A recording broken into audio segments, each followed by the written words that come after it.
Tama pala yung sabi ni Telma, ha? Nambabakla ka.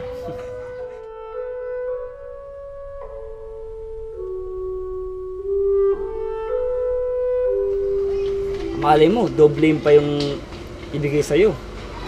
Eh, hindi ka pa natutuyo ng mga bakla. Sige na. Ano mo yan?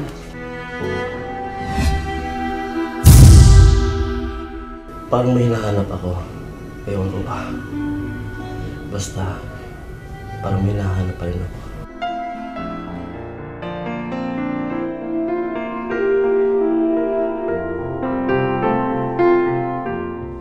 Alagaan mo si Isabel, huwag mong bibigyan ng konsumisyon. Isabel, susumbo mo sa akin pag may ginawang kalokohan to.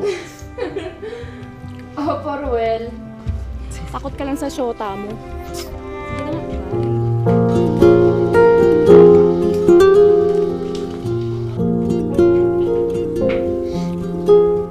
Magbihis ka na.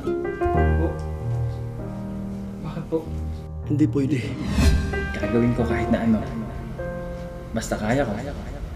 Tinanggap na namin isang parte ng pamilya namin. Pamilya ko siya.